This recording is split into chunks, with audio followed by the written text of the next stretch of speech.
Hello, everyone. Sorry I haven't been too active in the chat today. The amazing E is in the house. Hey. And I'm pretty, was that my phone? Oh, it's some nice music. Oh, she put on music.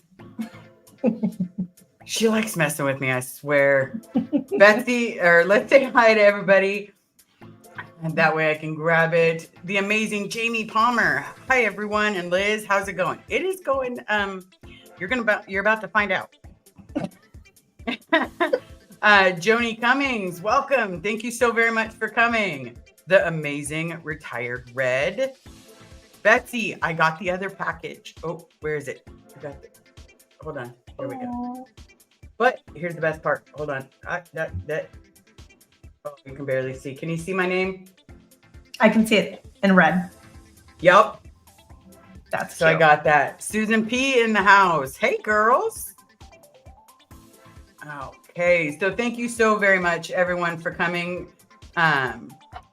Sarah, 78, thank you so very much for being here. I appreciate each and every single one of you. I truly do. Oh, Love Maddie is in the house. We're going to have Carrie pop up any of the new ones so that way we can get on with the chattises. So I'll have a conversation and then we'll start it off with the fact that I got an emergency phone call today, everybody. And it was just as I was getting ready to get off work, I get an emergency phone call that says, you need to get to the house. You need to get to the house as soon as you can. Get off work. I'm freaking out. And of course I think Peggy P, welcome. Coffee first, please. I love the puppy though. But so then I get a call and she hangs up right when I'm off work.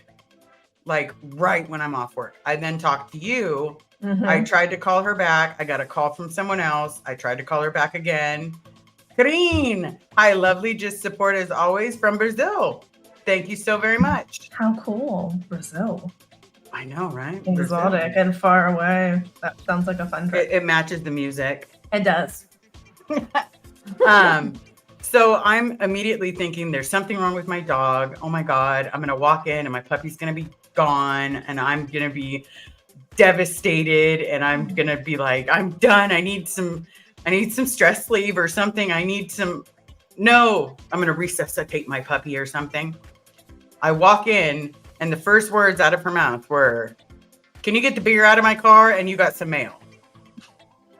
So that's the emergency. That was the emergency. So then, I'm heated. Like I drove like a bat out of hell to get to this house and thinking and of course, worst case scenarios were flashing through my brain. And it was just getting to a point where I was like, I don't know what to do.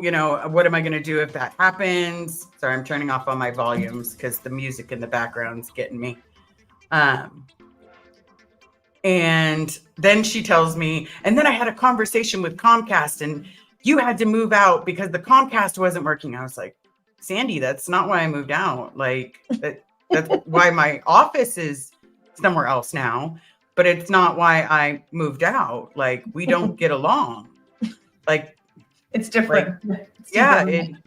It's horrible. Like the constant berating and making me feel bad. Would happen on a daily basis, or telling me I'm stupid, or just flat out telling me that Carrie doesn't love me and I will never be welcome in her family, because that is her favorite line when I'm going through any kind of mental episodes. So then, I'm sitting on that piece of information, as you know. Now you're a parent. Mm-hmm. You're a good mom. You're there for your kids. Questionable. But I got Starbucks today, so I'm winning. Starbucks and Chili's for dinner, so. Hey, there we go. Tonight we're good. Tomorrow. Yep. We'll see. We'll definitely see how tomorrow works. Mm-hmm. But then it reminded me of Lara's live and the fact that her dad didn't respond. And it made me realize, oh my God, we love our parent more than they have ever shown us or given us. And you made an amazing comment, parenting the parent. And it was like, once you made that comment, I was like, you know what? You're absolutely right. I'm being the parent that they should have been the whole time. And then it made me realize if my dad walked away like Lara's did, like she's an amazing person. She is like sunshine on a cloudy day. And you know, it's like when she shakes the tambourine when we're doing the lives, I'm sitting there in the background going, because, you know, you just can't help it. You know, you get around Lara and all of a sudden you want to sing and dance. And yeah, she's the epitome of happy. she's always so happy, which is a wonderful. Wonderful. For what she's been through. Yeah. Yeah. I missed ya. I'm here for now. I know. Oh, hey, look who it is. Apostate Alex. Just keep on. Yeah, we're having a mom conversation. Normally I have these with like Marilyn, but I was like, you know what? I need someone roughly my age to throw me a bone. Throw me a bone, yeah. Throw me a bone, because right now, you know, I was trying to have a conversation with Carrie, and I was realizing that, you know, we have a thunderstorm here. You know, it's raining, it's crazy, and all I kept thinking is a TikTok that I had watched just before I got off work, where this guy said he got electrocuted twice, and I'm sitting there like, oh my God, what if one of the kids goes outside? I have to run somewhere. There's no parent. Oh my God, like what'll happen if this does? And I'm like. Every worst case scenario. I'm having like worst case scenario run through my head, and it's looping back to this whole parent conversation. So how do you parent? How about that? How do you parent knowing what you had? Yeah. You know, because what you had wasn't the ideal parent. Yeah. You know, it wasn't the. Yeah. Scientology is very needy. That might be the best word, right? Because parents, depending on how in it they are, that's kind of their thing. That's like that's, to me, I always say it's kind of, that's what they're married to first. Above their spouse, above their family, above whatever else obligations. I try to be pretty common sense. I've been around kids my whole life. I mean, after Mojave, I was nannying and babysitting kids when I was 14, 15 years old. So, I mean, I've had a lot of experience watching other people's kids, which is oddly easier for me than raising my own. Because with my own, I'm thinking a lot more about it. With somebody else's, I'm like, how do you do it? Cool, I'll do that. Oh, you're cool with this? Oh, you're not cool. Like, it's just easier to just be like, this is cool, that's not cool. Because other people's kids, you know, they have it figured out. Because it's easier to do that. And then with your own, you're like, every child is different. So every need that I have two, so they have different needs. Even though they're close in age, they're such different humans. Hey, pup groomer. Hi. So I don't know. I try to do common sense. I try not to be. Do you try to be the parent you always wanted? Yeah, but also I try not, like, I'm still kind of strict. I'm the strict one. I'm the mean one. My husband's really lenient. So I'm the strict one. I'm the one that's like, nope, we have to do this or we have to do this. But that's not bad necessarily. I'm just more of, I wanted structure. I think structure was something I missed, which is such a strange thing to say because other kids I hear in Scientology growing up probably had way too much structure and no free time. Like if you were a SEAler kid, if you're a cadet kid, those kids seem like they had a lot more regimented every single second of the day and they couldn't just kind of be. Whereas I was at home, thankfully, and my mom really wanted us to be kids, if that makes sense. So we kind of got a little more of that, but we were just able to be and do it, not whatever we wanted, but it was the 90s when, first of all, like you were just out playing all day before cell phones and all the trackers that you have and all the devices to keep track of the kids. So, I mean, I was able to do a lot more. Like when I tell my kids stories, they're like kind of surprised at how much we were able to do when they hear stories from me or their dad, because he'll tell them stories about growing up in New York. And that's always really fun because then they're like, what? The what happened on the what? Subway station stories happened this past weekend. And that was pretty interesting. Yeah. Because I grew up as an AOLA kid, we had it a lot different. we basically, I mean, we did have Stan like towards the end, but in the beginning, it was literally like a free for all. You were just anywhere. Like, anywhere. We'd be riding our bikes down Hollywood Boulevard, or I'd be riding a stolen bike, mind you, because in the garage, so across from Pack Base, the garage is owned. And on the first and second, the second and third floor, there was bicycles galore. And some of them were locked up and some of them weren't. And so I didn't have my bike with me, so I would borrow one of theirs. I borrowed. I did take it right back. I mean, I did return it. Yeah. But it was like, I definitely stole it, you know? you just hijacked it temporarily. I hijacked it. And then we would bike all around Los Angeles, and there was nothing. And then if I did get the urge to see my mom, security hated me. Like, I don't know why it was like, I must have been like the James Bond of children, because I could sneak in anywhere. Lara, I love you both. Lara, you mean the world to us. We missed you. I missed you. I saw you. You are the reason I needed to do this. I needed to. Yeah. Thanks for being human in that moment too, Laura. That was really, really amazing. Yeah, that broke every piece of my little heart. Like, you know, but it made me happy that she got to really see him. It's such a, it breaks your heart. I did cry a little. I was sitting in bed like, oh my God. I couldn't help it, because honestly, when she screamed, I cried when she said, I love you. Yeah, when she that was like deep, like, I love you, Dad. Like, that was like all of the years of bent up wanting to scream, I love you. And it just came all out at once. And I'm like, yeah, I want to do that too. I want to say that to my dad. That's what I thought too. That was my first, kind of one of my first thoughts, was how bittersweet it is, because she saw him, and that's like something really beautiful, but beautifully sad, because he couldn't say anything or talk, you know? Yeah. The fact that his daughter was so close and couldn't just, Lara, yes, she's an amazing human being. Intelligent as hell too, by the way. Intelligent as all hell. Yes. Oh my God, it's hard, but good through it. Finally, yes. Anger and love. I love you. Yes. Yes. It was, you could feel it like vibrating off of you through the screen. And it was like, but then it's like, if that happened to me, I think Lara's stronger than me in that sense, because if I see my dad, like, I can't promise I'm going to stay off the sidewalk. I think I'm going to charge him, and I'm going to, I'm like, there's a part of me that thinks I'm going to assault him. Be like, look, you will look at me, you bloody dirtbag. Like, you will look at me and you will respond. You made me. I'm here. I pierce you. Like, it takes two people to tango, bitch. Tango with me now. But that's where she's stronger than me, because it's like, she was told if she goes on the sidewalk, that's you're going jail.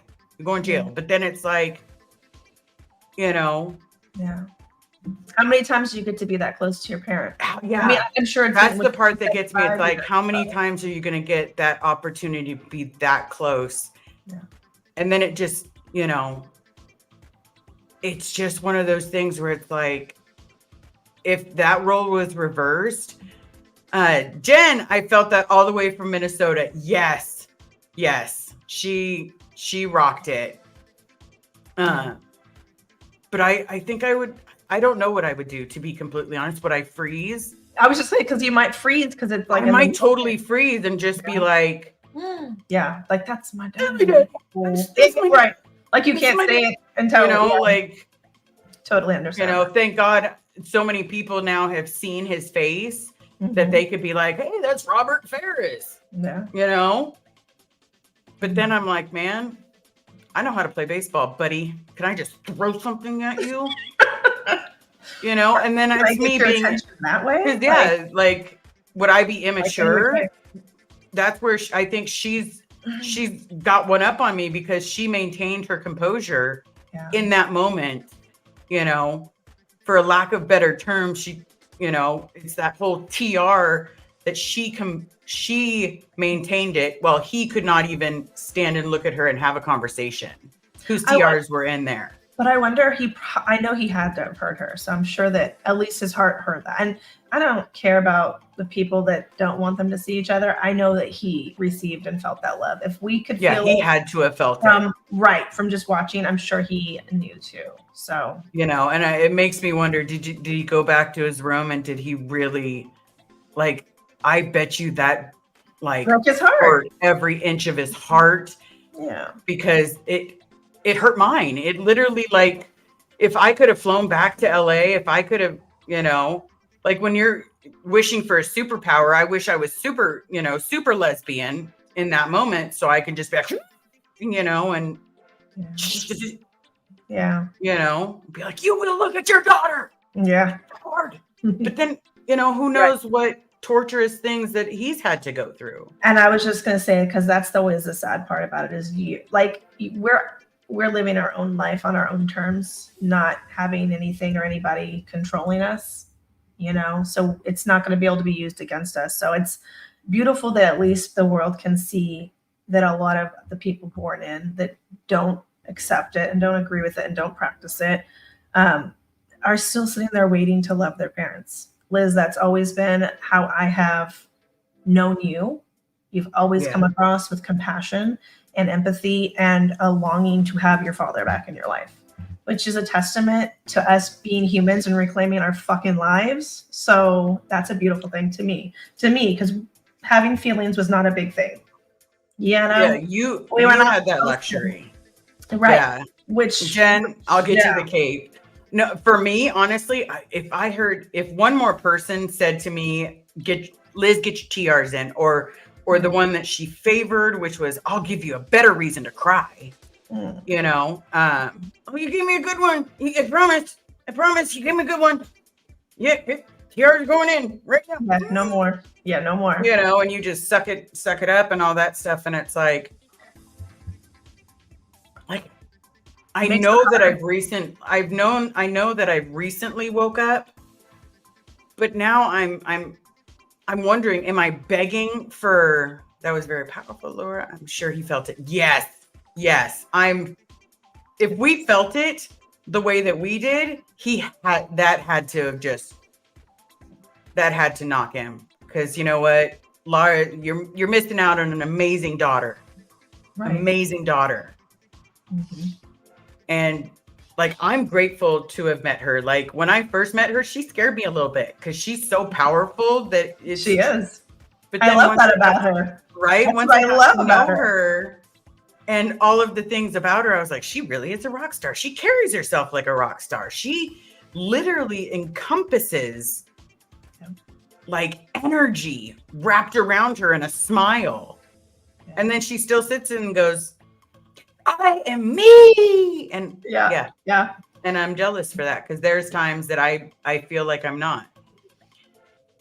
Mm-hmm. I think I will go down in history as the first time disconnection was caught in full action on film. And I truly hope Lara feels the love that we're sending her way. I hope so. I hope so too. I hope she's feeling that. Liz, I think all your feelings would come rushing in, since it's been so many years. Yeah. And that's my fear.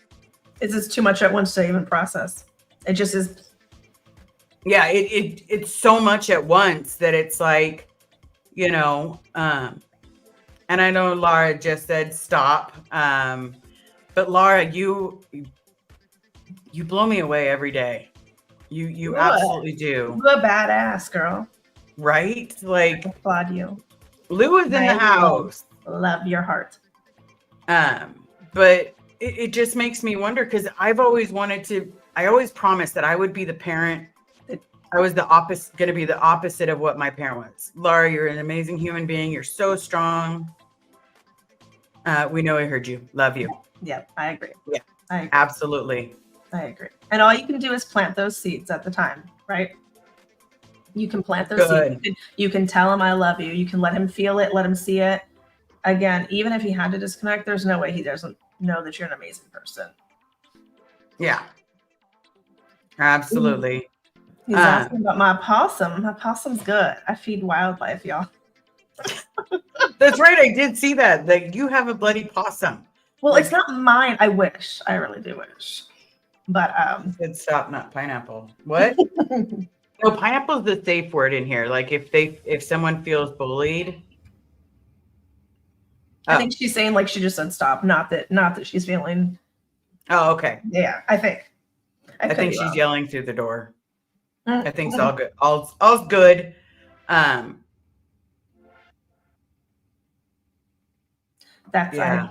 I agree. Planting the seeds, all you can do. People have free will, and I think that's fine for them to have that, even though we know that it's not necessarily their own free will. They're just kind of they've got this. Yeah, because I know when I was hooked, and I know you weren't hooked. I will, for those of you that don't know the amazing E, she's a second generation, born in, obviously, and so she got sent to Mojave, but she was one of the smart ones and rejected Scientology from the get. Like, yeah, I wasn't a big fan. That's dumb. I just didn't like it. It made me feel it made me feel icky all the time. Right. And I wish I had that because I felt it like my mom likes it. This is so wonderful. Oh, I don't know how to read. It's okay. I know how to use the dictionary. I find a lot of kids did one of two things. They either tried to go so into it to please their parents and they get the attention and love and care from their parents and respect, or there was a few real rowdy out ethics little shits that, I think the parents kind of didn't know what to do with, maybe. That's totally possible. But I also saw like, for the parents that didn't know what to do with it, I remember hearing a story that their kid was declared suppressive, so they just signed their rights over to the grandparents. That's horrible. Because the grandparents were also suppressive people. They probably just wanted to see their grandbaby. Right. Shocker. Yeah. But I remember hearing that when I was a kid, that like a little kid got declared suppressive. And I was like, how? I wonder what they had to do, because I'd go back in time. Right? Like, was their diaper dirty too much? Like, stop soiling your pants. Hey, I peed my pants when I was like 12 or 13. I mean, hello, why was I not signed up for this? Hello. I tried to, yes, I was a routed out loud ethics little shit. Yeah. I love it. And I was super, like, security knew me. Like, and again, I snuck into Incom.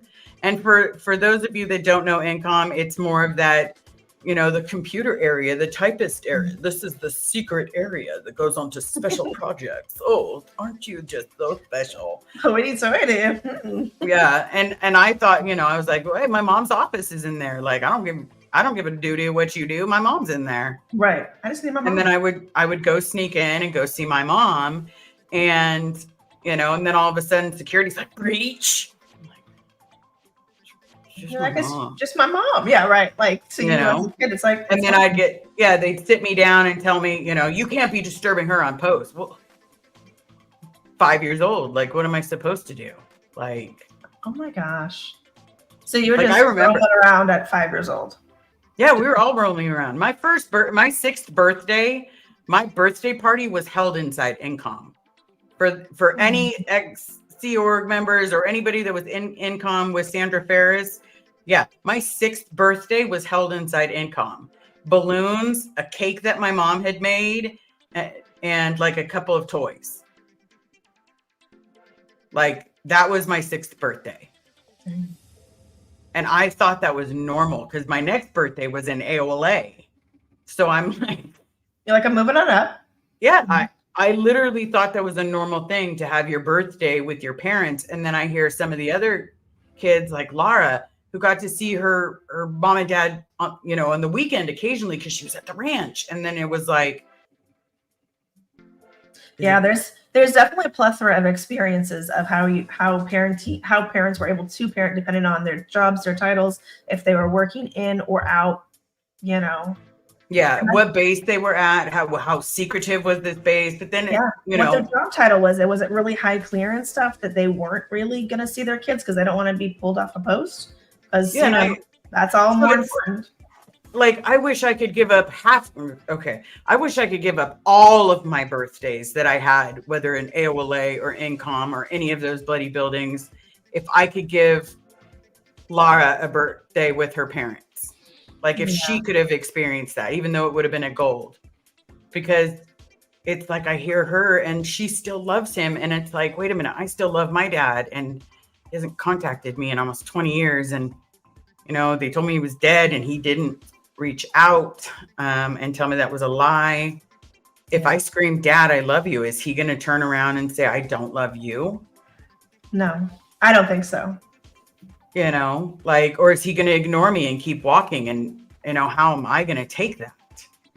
I think that would probably be, because if you say something, you'll probably get in more trouble. That's my thought, is if he looks or says anything, they're going to get in more ethics handling later, is my thought of it. Is I'm sure he heard it. I'm sure that he knows and fully felt that and heard the love and pain in her voice. Yeah. And that's I will tell you, I watched Lara's on probably 5 times because I was hoping that any one of the people getting off the bus, Lara knows what my dad looks like. She worked with him at Gold. So if at any moment had Lara said, hey, Bob, I would have lost it. I would have started crying and I would have been like, tell him, Lara, just tell him off, tell him to contact me. But then I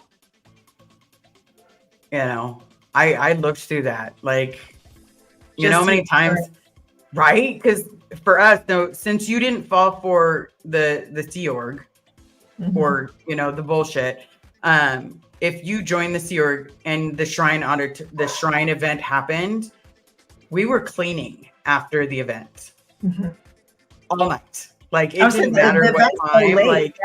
It gets out late, and then some of us would, not my boss, not the LRH Com CC network, but everyone else would absolutely have to stay and scrub until that place was clean.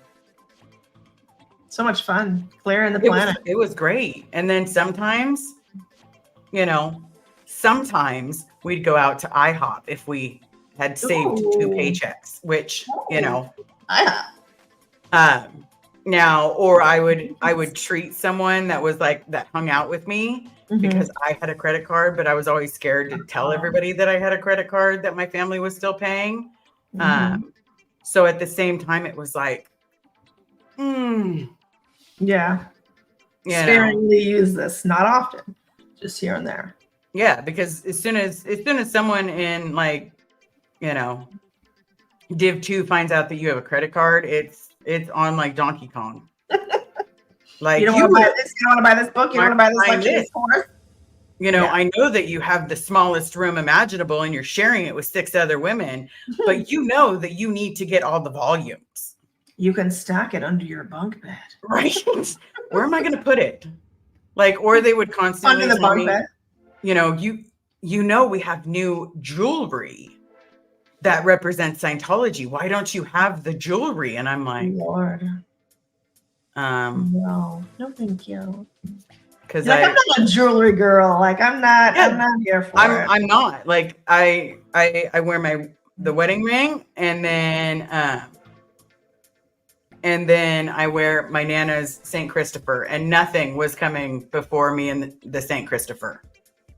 Yeah, that's precious. Yeah, that was my Nana's. It's not going anywhere. Yeah, keep that right close to your heart. That's right. And so it also makes me think, you're a parent. Yeah. If your kid screams, I love you, do you not turn around and feel it all over your gut? I'm trying to figure it out because I'd be like, what? You would if my kids ever screamed that love you, I'd be like, wait, what? Why are you screaming that at me, bro? Right here. Because again, I'm a little bit of a helicopter mom because we were so kind of allowed to do and be wherever. And I'm thinking of all the stuff that could have gone wrong, right? I'm like, oh my gosh, I'm so glad like wild stuff didn't happen more. But I'm also very well aware. I'm like, oh. So now I try to be and do all the things with. Oh my God. So Lara FM. So when SL members were going through the metal detectors at the shrine and it turned red, I would say you've got to take off the clear OT bracelets. I now know which part she got stationed at because I was stationed in the back. Mm-hmm. So on the back entrance, usually where the everybody smokes, not around a lot of the public or anything like that. It was right next to the where you purchase whatever new thing whatever they're pushing said. I always got posted at that bloody door, like checking who's coming in, who's coming out. Now I know she was posted by the metal detectors. How funny. Isn't that wild that your paths probably we crossed? were so close. Yeah, like they probably. I'm like, I was so close to being friends with her. Like, yeah, you probably would have walked to the other side. If you both would have stayed in, you probably would have crossed paths at some point, or you walked past each other or something. The OSA entrance and backloading. Yep. Yep. That was a wonderful door. That was a wonderful. So lots of things. Yeah, because not only do you have to okay, so here was the best part. And I will tell you my favorite part about working the shrine door. First of all, you have the people that come in their Sea Org uniform. Of course, you've got to say, sir, you've got to do all the good stuff.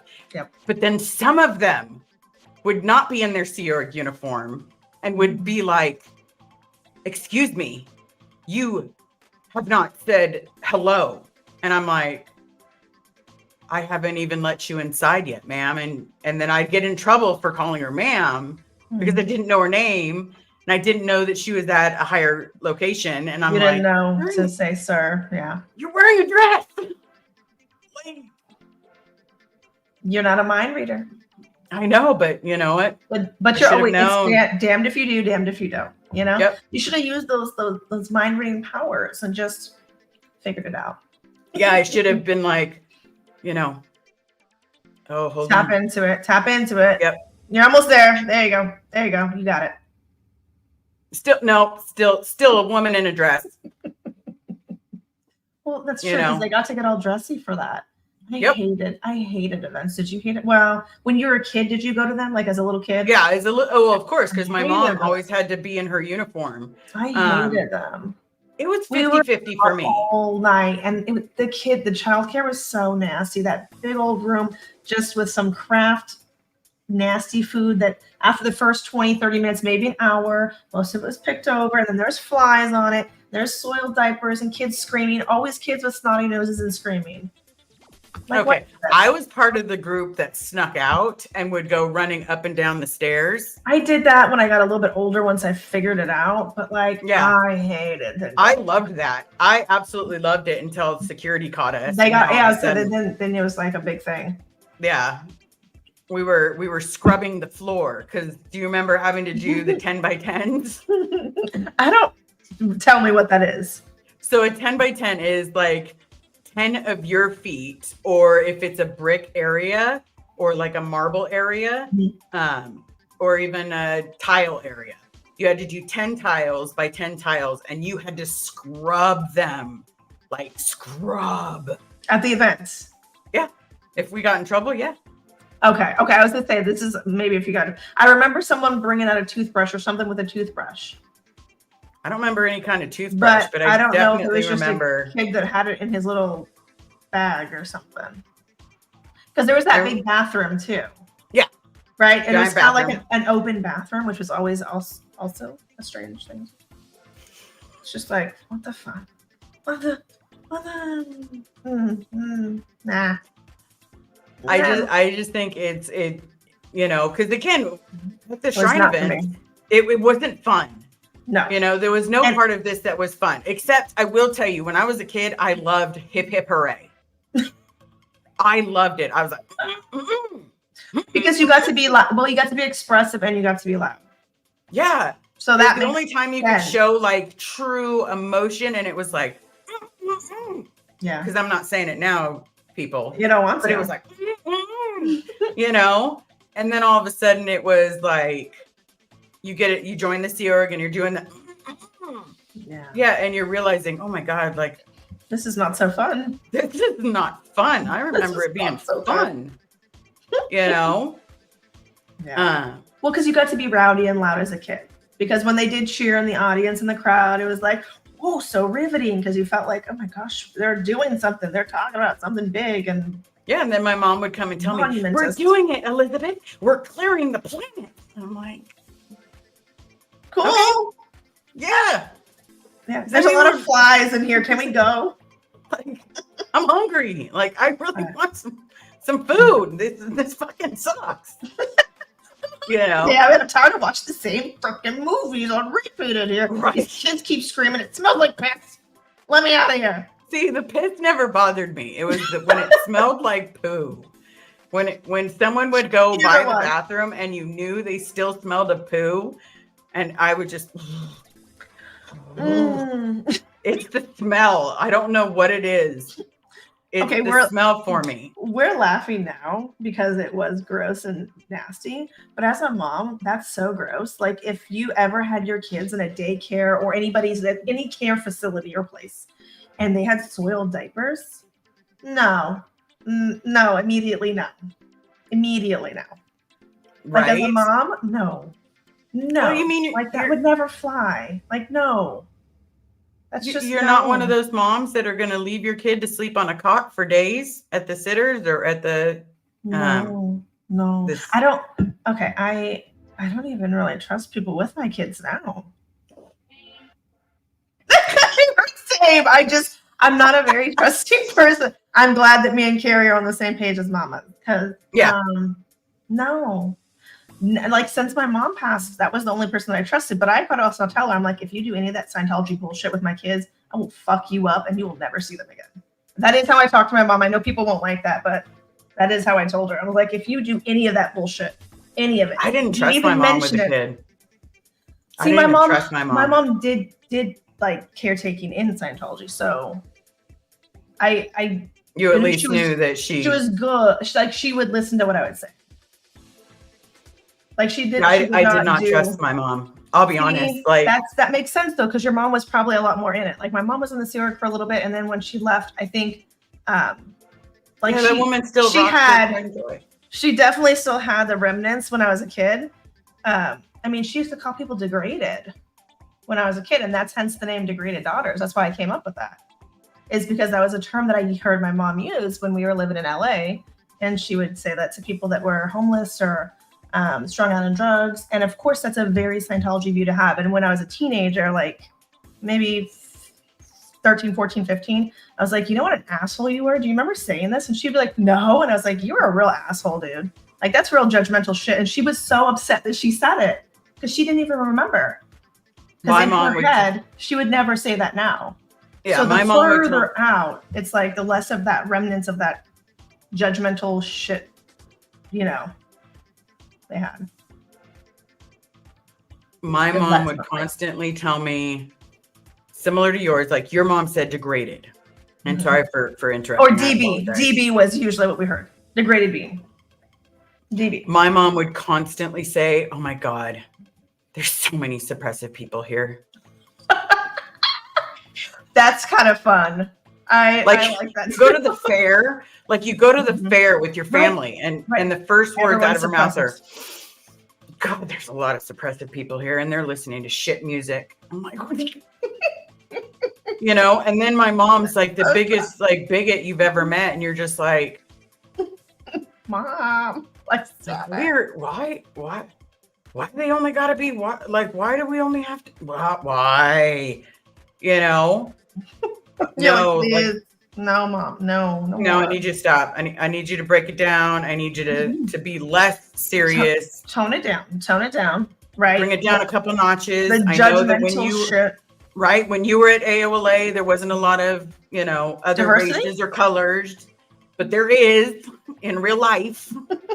Just letting you know. In the real world, it's not just you and your higher ups and your homies that are the same color and thinking and everything, which is so sad because that's why they never are going to see it or change because they're surrounded by their own little, small bubble of people that think and feel and live and act the same way, which is sad because that keeps the indoctrination alive and well because they all are saying, yeah, this is great. Yeah, this is great. Yeah, this is great. Yeah, this is great. I mean, like, if everyone's in really happy relationships, that's the normal. If everyone's in really shitty relationships and that's your normal, then that's your normal. If everyone's in Scientology, then that's your normal.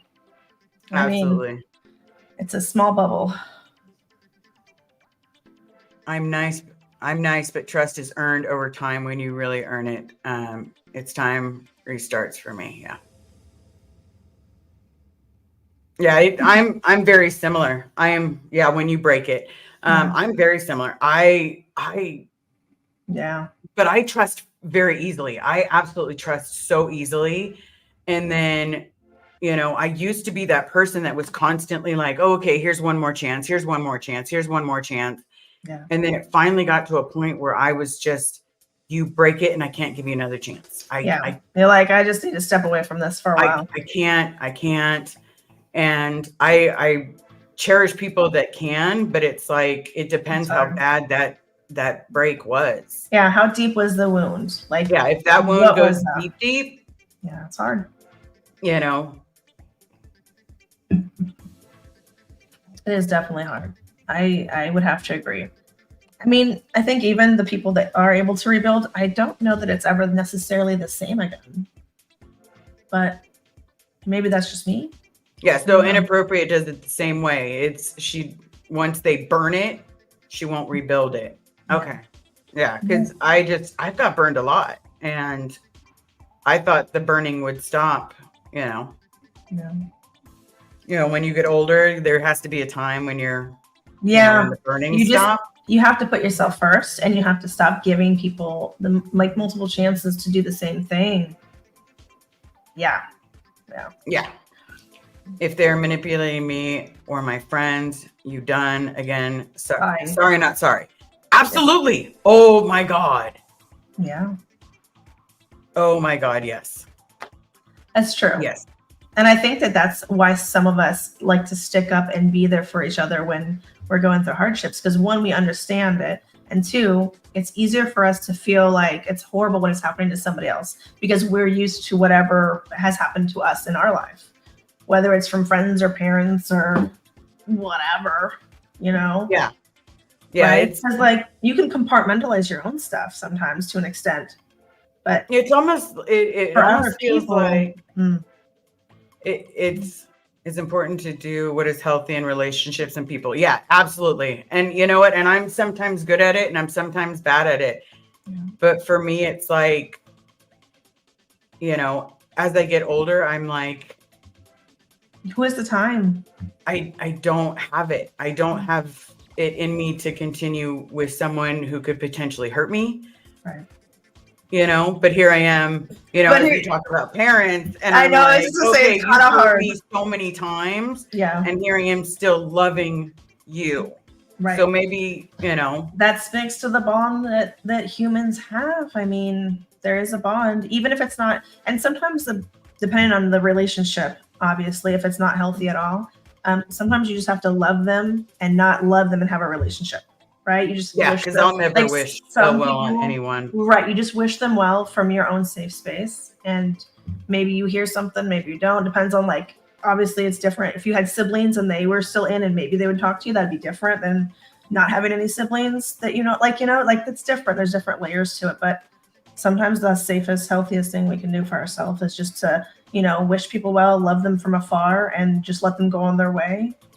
And, be open, maybe be open if, something ever changed. Like, I'm sure you would never not let your dad back into your life. If he, if he wanted out and then, we had a good, obviously we would need to have a few good conversations. Yeah. Because let's be realistic. It's, it's been almost 20 years. Yeah. So because it's been almost 20 years, it's kind of like that situation where you're like, I'm not the same person I was 20 years ago. Right. 20 years ago, I was a hoe. Like I was on the ho-ho train. So, yeah, Santa Claus is coming to Ho-Town. You do what you do. There's no judgment here for me. But I was a different person. I was also a very angry person. Yeah. Right. And our anger is so valid. We just have to learn how to use it in a healthy way to where it doesn't hurt us, harm us, destroy us, whatever, you know. You know, what you do is you get a spouse that has this magical power and goes, these are not the droids you were looking for. These are not the droids you were looking for. And just have that person just constantly tell you that those aren't the droids you're looking for. Then suddenly it's going to be like, that's not what I'm looking for. Why did I want to punch him? You know, remember. Works for me. It works for me. Whatever whatever helps, right? Well, you know, I talk about it in therapy, but I also know that she has managed to, these are not the droids you were looking for me quite a few times. And all of a sudden I forget what I'm mad about to begin with, because all I can think of is these are not the droids you were looking for.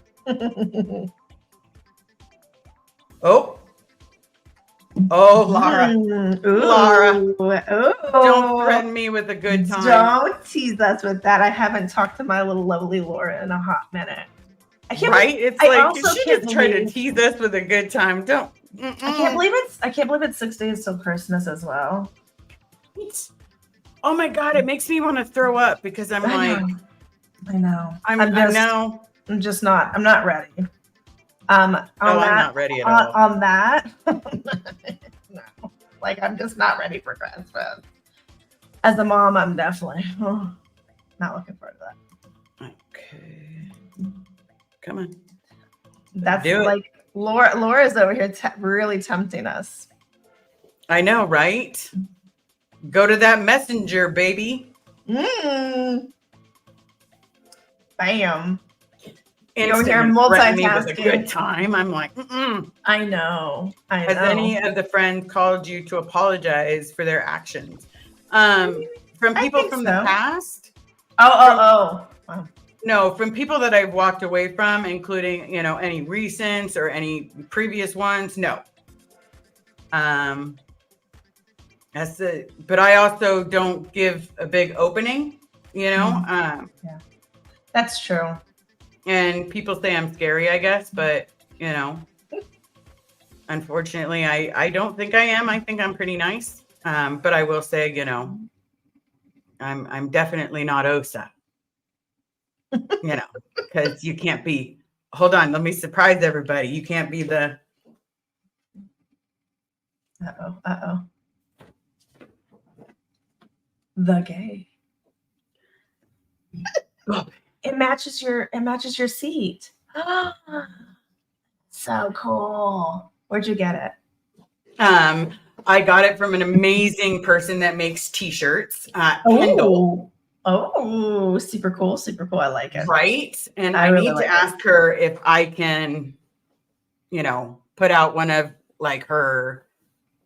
Sorry, I'm getting stuck underneath stuff. If I need to ask her if I can post something so that people know where to buy shirts from her. Oh, that would be cool. Because that's a nice one. One's a nice one. Right? I told her to have it looks cozy. Is it cozy? I'm all about cozy. Soft. I'm all about cozy life, guys. I'm just it's nice. It doesn't feel like cardboard. It literally is soft. I mean, you know, no cardboard feeling is always a good thing. Right? Because then when you're stiff, you're like, oh, I feel like I'm back in my uniform. Don't move. It's gonna pop out. Oh, that's true, because you have the uniform. See, I never got to wear that bullshit. But you know what? If someone wants to sneak us one out, I might dress up like that for Halloween or something. Well, it depends which order. I would be. That just gave me such anxiety. She's like, wait a second. I think I can laugh about it because I was never in it. Does that make sense? Like, to me, I can be like, whatever. Okay. Because I'm like, but for you, I'm sure the idea of putting that uniform on, I'm like, first of all, I'd have to trigger memories. Right. And second, you know, that cut, that stupid cut, if you have any kind of chi-chis, marachas.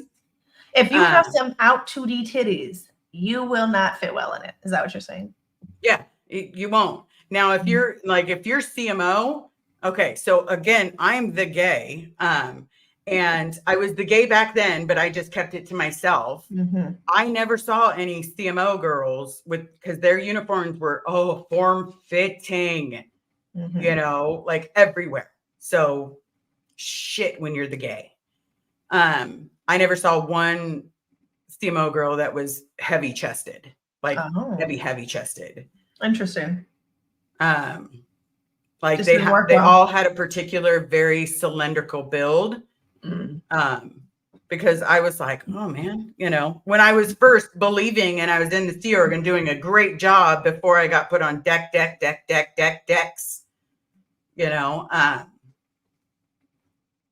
I really thought, if I can't go to gold and sing like my dad says, what if I make my goal to get out of CC and go to CMO? So I kept checking everybody's body to see if I was similar to them. And I'm like, yeah, that's not going to work for me. Yeah, these bad boys can't be contained in that. Yeah, I can't get into that kind of uniform. Like, sorry. Because then all of a sudden you're going to get hit with oh my God, you're being out 2D. Mm-hmm. Like, oh my God.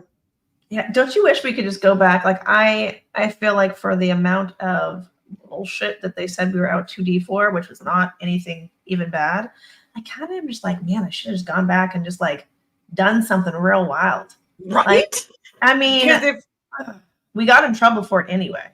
Yeah, even I got in trouble for it. At all.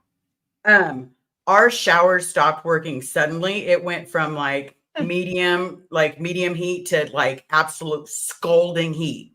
And I was literally in a towel. So I had a towel on and I still had a bra on, but I was like, it covers as much as a bikini, and I just had to get out of the room because we could not get it to turn off. Like it would not turn off for nothing. And it was just hot as can be. And then I step outside the room and one of the repairmen, who's a man, is on his way in. And suddenly I'm 2D flowing. Literally get dragged and put on decks the next day. Man, we should have gone on the top of the building and flashed. I should have been like, I should have got out of the shower buck ass naked, no towel, and been like, what up, girls? Just start twirling them, Yeah. So. Yeah, I should have done something. Like as many times as I got told that I was somehow, pulling it in, someone, I'm like, and they never got it right. That was the funny part. Like the people that I'm supposedly 2D flowing aren't the people that I'm like, really thinking about flowing. Yeah. Isn't that weird? It's like that's not it. But that one over there, I'll get work for that one. Like, it's funny because it's almost comical how I don't know, how misogynistic, because I never heard any male guy get in trouble for being out 2D. Ever. Right? Ever. I only heard when they would be like, when they got caught kissing a girl or when they got caught like heavy petting. A little heavy petting. Nothing to see. Just a little heavy petting. If they did get heavy petting, then, both parties would be in trouble and in lower conditions. Yeah. Right, both, exactly. But the girls were in trouble for smiling, for standing, hugging too long. Hugging too long. Let's not forget that one. Don't hug too long. Oh, I got in trouble for hugging at all at Mojave. I was not supposed to hug. I got in trouble for talking to the boys, and I'm like, well, they're all boys here. So if I'm in the classroom, then I either won't talk to anybody, and then I'm being bad because I'm not being part of the group, or I'm going to talk to the boys, and then I'm in trouble for talking to the boys. Correct. So and then. Pick your reason to be mad at me. I mean, right? And then I'd go to my mom. I would go to my mom and I'd be like, okay, Mom, how am I 2D flowing? Like I'm wearing a shirt. Like I need to know what am I doing wrong? Can I ask them for a bigger shirt? Like, and then it got to a point where I asked for a bigger shirt because the shirt that fit me perfectly, like It fit you perfectly. It fit me perfectly. And so I finally had to get a bigger shirt because it was, what am I supposed to do with this? Like, well, Liz, you picked out this body, this female with big boobies. You picked this out. It's really outrageous that you would do such a thing. It's horrendous. I just want you to know that when I first publicly wrote about being at Mojave, because that was kind of the one thing that most people near and far were like, that shit was really whack. Like, what in the hell? That was like my most thrown into the Scientology kind of world I think I probably had. They were always like, what the hell was that like? And so I finally wrote a little bit, and I was like, one of the things I wrote was like, so I'm in trouble for talking to the boys. I'm in trouble for not talking to the boys. I'm in trouble for this. And I was like, oh, great. Now I'm in trouble for having breasts. Yeah. So I was really in trouble for that at 14. Like, they were not even that big. Like, you would think it was like me at like Pam Anderson running on the beach, and they were just like, yeah, like it was like we were somehow like you were somehow like you cut your shirt up and you tied it. You know, if we could go back in time, I totally would. I'd go like streaking through the Mojave. I don't give a shit. Like, I don't know if I would, because I'm hella gay. I wouldn't. And that gave me anxiety. Like, it really did. The idea of like a man seeing my boobies was like, that gave me anxiety bad. And so you could have I'm telling you, streaking through where the girls are. Here, I'm going to make a joke, even though for all the people that fully are aware that you are born gay, I am going to blame Scientology for being gay, because I was so scared of 2D flowing someone that they became uninteresting to me. Like, oh yeah, it was their fault. They repressed the male species away from you. Get out of here! Get out of here now! Immediately away from me, peasant. Like, as the gay. Streaking through the quad that way. I'm sorry, but can you just imagine how funny that would be? I'm a little bit. There's a part of me that if I didn't think I was going to go to jail, would love to streak down Hubbard Boulevard. And you just have to write like what's now? Like out 2D. Here's my 2D flow. Yeah, and just.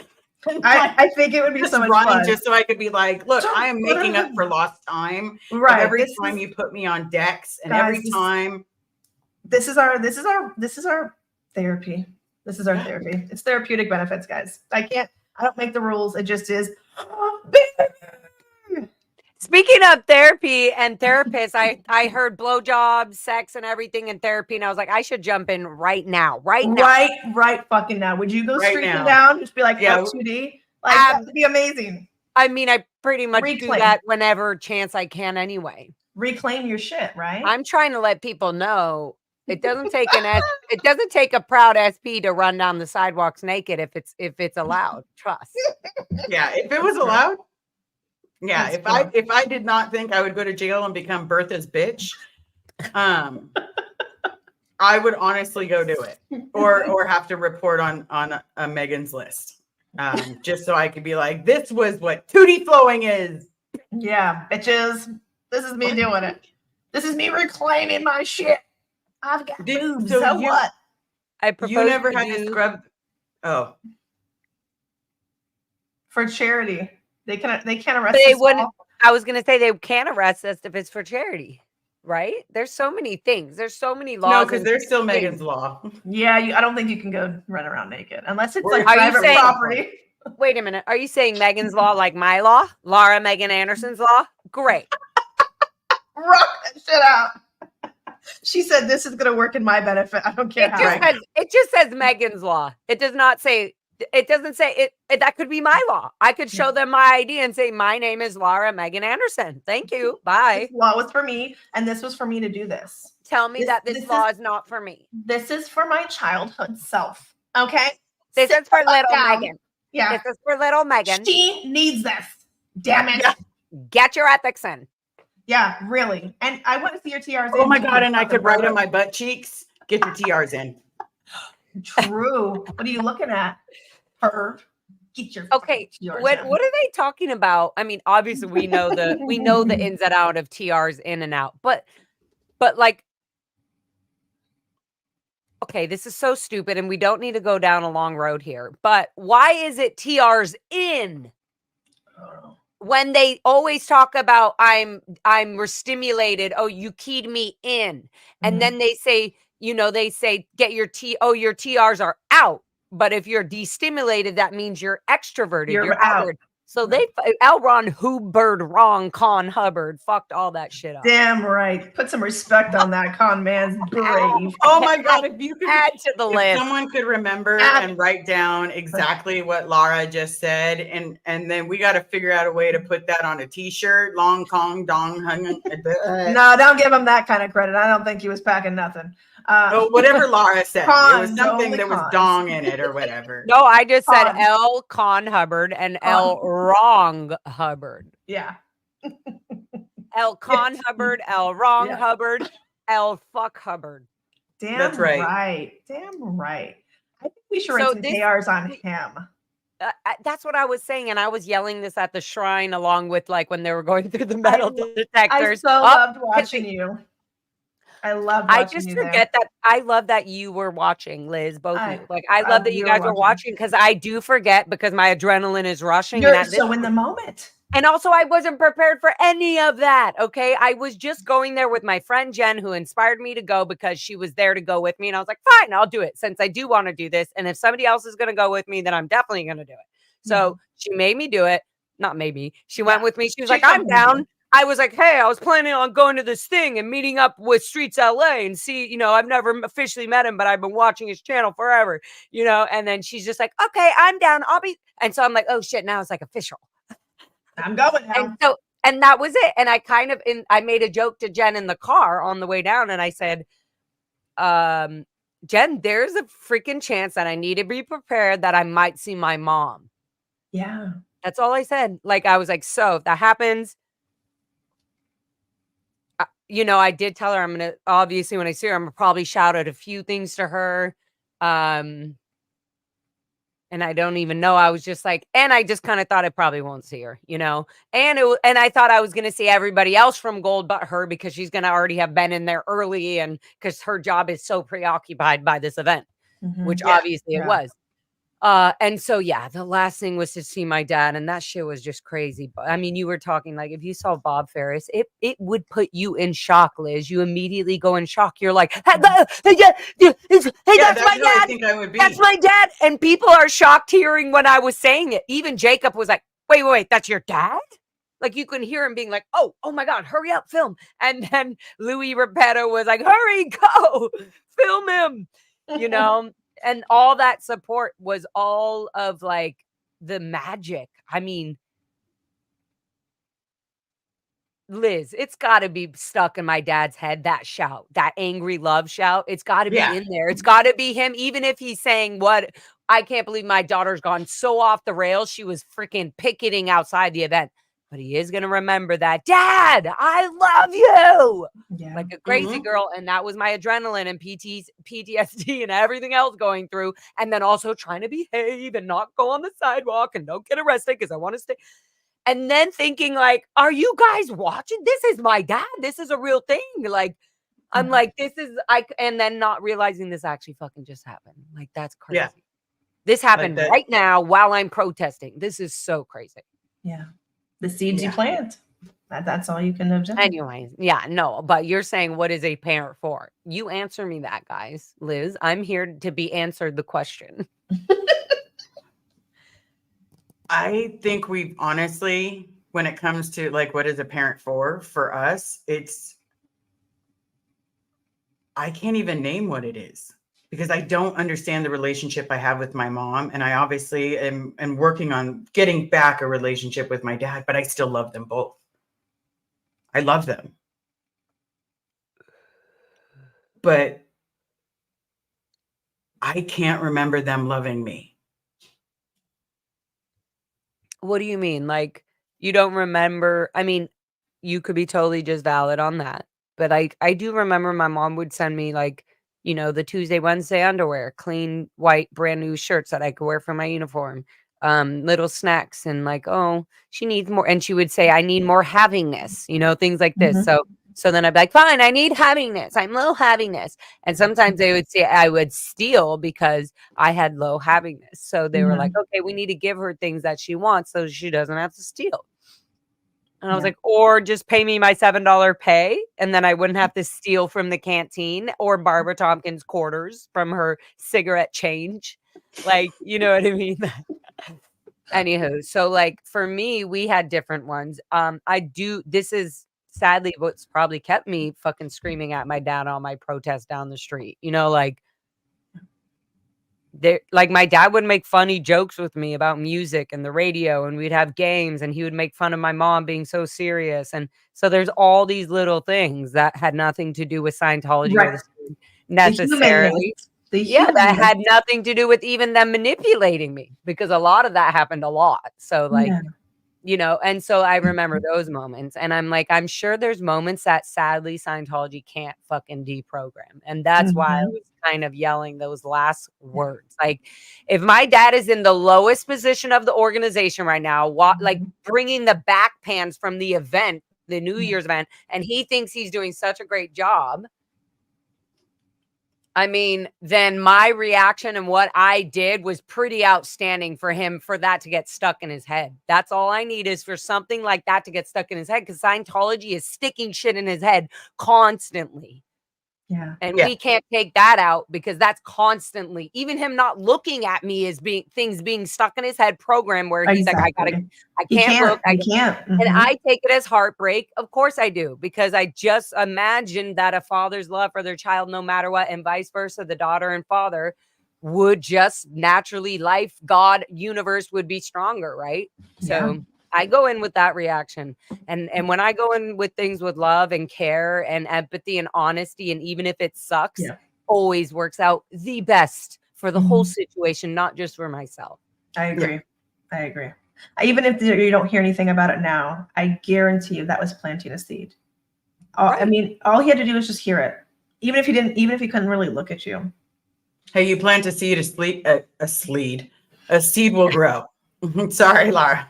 But it's like, if he heard that, and if he's really, because I mean, I had some good memories with my dad, but I don't have like those kind of memories, if that makes sense. Like, I saw him occasionally when I was a kid, and then he was so proud of me once I became a Sea Org member.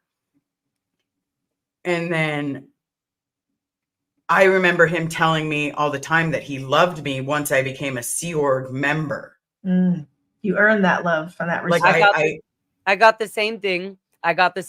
But it was a different love, because my mom and dad had their own love of how they loved me from Gold Base and the Int Ranch, and only seeing me for 2 hours on Sunday, me and my brother and my sister. That was the norm. So like our free time, which they then changed that wording, free time on Sundays for 2 hours, was changed to CSB, because free time sounded too like they were enslaving us, and our only free time was these 2 hours to see our parents on Sunday morning. And then for the parents, they are in the Sea Org. So the only time they're really technically having off is if they hurry up, wake up early in the morning, clean their rooms after being up all night, to be able to have the approval to be able to finish their dorm and go see their child. It's literally a privilege to go see your child.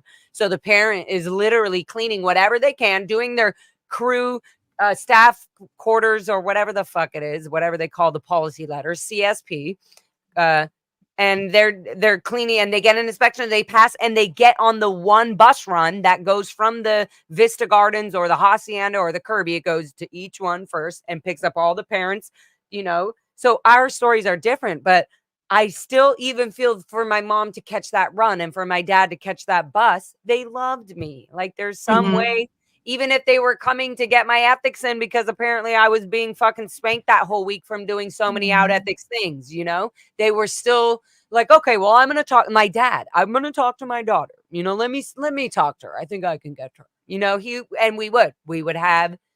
And is that manipulation? I don't know. It could be is me yelling down the fucking sidewalk and him ignoring me? What could be the worst opposite of that? Is like him being like, ew, what the fuck is this piece of shit SP daughter that I created? Scream. Like, what could be the worst? That could be the worst, right? That he completely disgusted and hates me. Yeah. No, nobody could hate you. I don't know that he would hate you. I think he might have to play that role to not get in as much trouble. Yeah, but once they start playing a role, that's when you start to realize To that be you it, right? To be With- it. Well, that or Like it can for help. him to not even look at me means he already has his hypnosis, his training drills, his ethics. His ethics are in. Look at me. I can walk by my own daughter. But also he was shocked. And Did you see his he face knew at all? Like, did you not see at his all. face? No, he did. No, I saw his face. I saw, and that's how I knew it was him. And then the rest of the video just shows the side of him and his backside. But I saw him. That's how I was pointing before I said anything. I was like, and it was so weird because I was just making another remark or something. I was dancing, saying SP is me. And then I was like, hey, that's Matt. Matt something from Celebrity Center. And he was an out-of-org trainee at Clearwater. So I knew he was going back to Celebrity Center. And later when I left the Sea Org, I saw him at Celebrity Center as an auditor. So I was like, oh, I know you. You were a trainee in Clearwater when I was in CMOCW. You know, so whatever. I saw him walking in the back, in that back, you know, secret. And I was like, Matt? And he looked and was like, oh my God. And I guess I'm not the only one holding a sign there. So they just know, oh, this bundle of people with cameras are picketers that they can't walk on the sidewalk. Yeah. So anyways, I was calling out a bunch of people that I recognize. I'm and sure then, that's so yeah, kind of uncomfortable for them too. I was waiting for the Bob. That's what I want them to feel uncomfortable. I want them because that makes their brain have to think about it. Why does this person who I used to know and love and they were a good person, why does this person make me feel so uncomfortable now? What changed about them? Were they always nasty?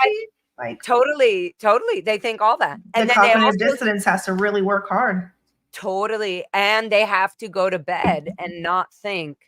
Like, even if they are thinking, oh, what a bitch, you know, I can't believe she's just gone off the rails, right? That's a good one. She's just gone off the rails. So then they are thinking, though, of the moment of things happening.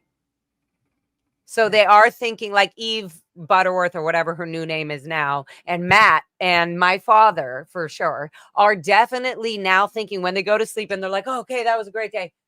They're kind of going, okay, their brain is starting to settle with no control because they are getting the, and the last thing they're remembering before they go to sleep is this crazy girl yelling your love. And they know, oh my God, you know, Matt, actually, that guy, Matt, he actually sec checked me on my first go when they were when I was leaving the Sea Org in Clearwater. He sec checked me because he had some credentials with celebrity and international people, celebrities being or going to Int Base or Gold, and he was able to audit them. Anyways, the point is they were like, okay, he's qualified enough to finally, because I started being more out ethics when I was leaving Clearwater and the Sea Org.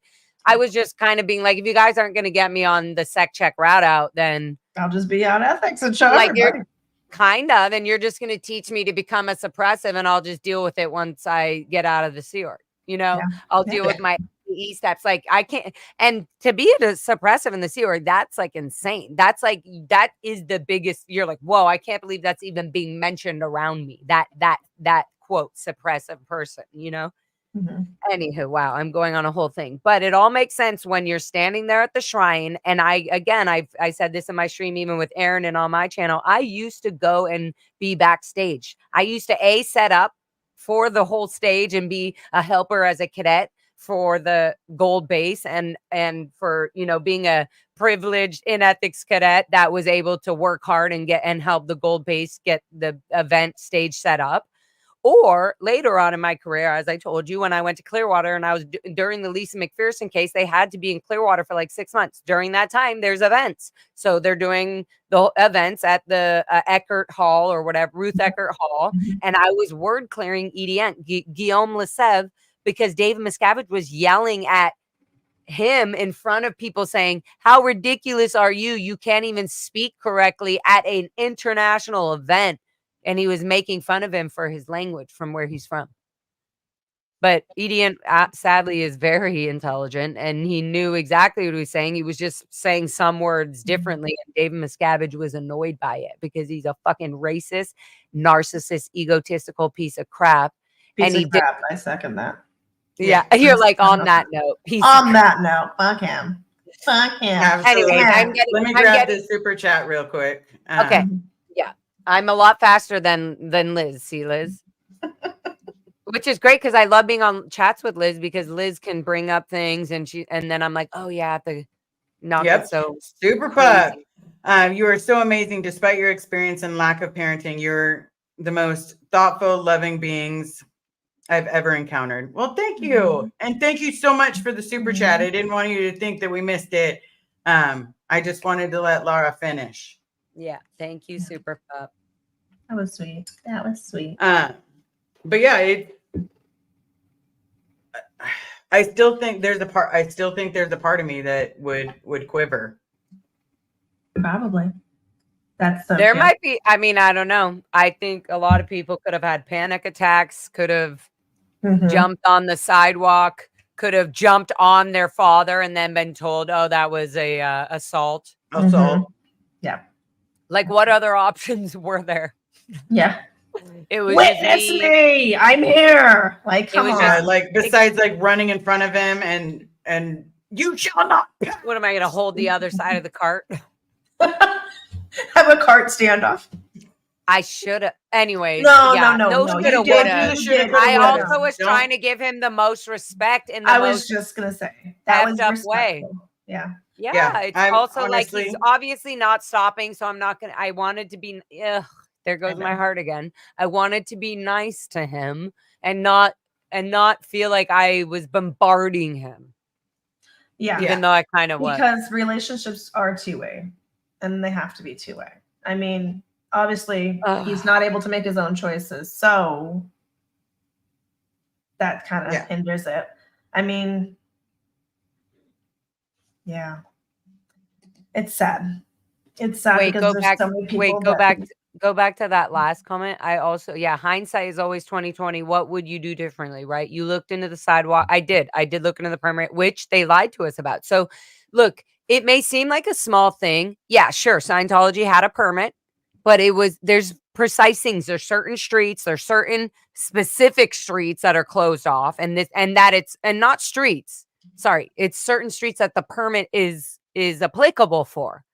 So it's these street, So it has so if this main street is not on it, which it was, but if this then they can say they have a permit for what? This side street and the other street, not this main street. You know what I mean? So always, I'm just gonna what did I learn? Let me tell you what I have learned. Well, this is what I'm getting for everybody. Whoever does a protest or anything, for sure, always get the permits. If Scientology is a permit for something, you're allowed to see that permit. You are absolutely allowed to see that permit as a citizen of Los Angeles, California, wherever the hell you are. You are, as a citizen, as somebody living in that city where that event or whatever is happening, you are allowed to see that permit. You're allowed to request that permit. And also, this guy, Patrick, came by and he was just like this sweet black guy, tall guy that kind of was like, I'm pumped up. I just saw my dad. I'm kind of like, oh my God. And he comes over and I see him kind of with a city jacket, but he has a camera here and a camera here and a camera behind him because he has had people try to get back at him from behind. So he gets them also like getting really close to him and all that. And he has a medical anyway, he went there and was like, I need to see the permit. I've just seen a bunch of USC students walking by, and I seen you specifically holding this group of people back. And that is a violation, which he knew this shit like crazy. And he was like, that violates the permit. And he was like, and where are the barricades that says on your permit from here to there? Because they can walk anywhere else from those barricades. And only Scientology Sea Org staff are allowed to walk from those barricades. So you're not allowed. The moment you allow any other people like USC students walking by, because they're in the USC parking lot and everything, they just assume. Scientologists always assume they just own everything when, I have a permit. Like, shut up. Your permit means nothing. My friends get permit at the farmers markets all the time for selling jewelry, for doing all kinds of shit. Shut the fuck up with your stupid permits. So anyways, I found out they were full of shit. And I was having, at the moment all those USC students were walking by and they didn't stop them, but they stopped us. I was absolutely allowed to be on that sidewalk. So I could have walked up and walked with my dad. And then like, Dad, are you really, I'm on a live stream with my music fans.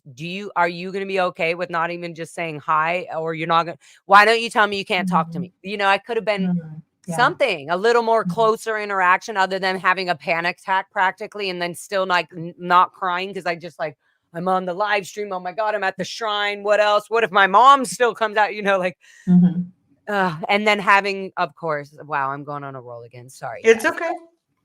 It's okay. It's a lot, Lara, guys. nobody's going to stop you. You just had a huge But thing this is happen. how it would be for anybody who would go through the same thing if they saw a same thing, a similar family member or anybody, a friend, they were best friend, anything, and they happen to be there and they're walking by. There's no way you would not call their name out. Yeah. There's no way. And this happens to be my biological father. We've had many, many discussions about him possibly being like, I've known, this is my dad. He's known everything about me my whole life. Like, but it's been in the planet of Scientology. So Yeah. And that perimeter, right? Yeah, exactly. Do you think that he was walking there just coincidentally, or do you think that was planned just to? No. Nope, not at all. Oh, like I am telling everybody right now, I'm going to clear this fact very clearly. My dad's face was shocked. Okay. He is in dishwashing. He's been in dishwashing. For some reason, I thought he had been promoted or shipped off to, especially since the last protest I did down by the Blue Building. I thought, oh, they have shipped him off to another country to get him away from me. Like, so that I just never see him. So that's also why I was so in shock. But no, 100% not. Guess how I know, guys? I have done this exact routine being the dishwasher and the person who took the pans after the event, and you go through the back and you load it not in front of the public eye and the public view. You go through that back door. That was the whole reason I was planted on that side of the Shrine Auditorium, because I knew that OSA and all the gold-based staff members and everybody come through that. And if you want to have a smoke break, you come out that way. Yeah. So no, this was completely, and again, and I can guarantee that 100%. That whole thing. And then the flowers coming to me from a sweet fan and a sweet, loving hearted person, like, just reminded me, like, don't get emotional about this, kind of, right? It kind of was that. It was like, don't get emotional about this. Look, you have flowers landing in your lap. You have supporters. You just saw your father. I've been struggling to know where his physical body was. Now I know. Now I know. So it's interesting, guys. This is going to be interesting to see what happens from here. I think so too. I think it's I think it's, you know, you're planting a seed and that seed's going to grow. And I still believe if we can get one parent, then we can get the rest of them. And I also feel so much more confident going to Gold Base with you and having Gary Jackson or anybody that we need on the phone that says, I'm on FaceTime, show me exactly where the line is, where they own the property, and then show me, because then it's just like, cry babies, go cry. Bye-bye. Like, we are going to stand here and be so loud that it becomes a burden on the Sea Org members' ears that are inside Gold Base. They can hear their children outside. They're going to know something is up.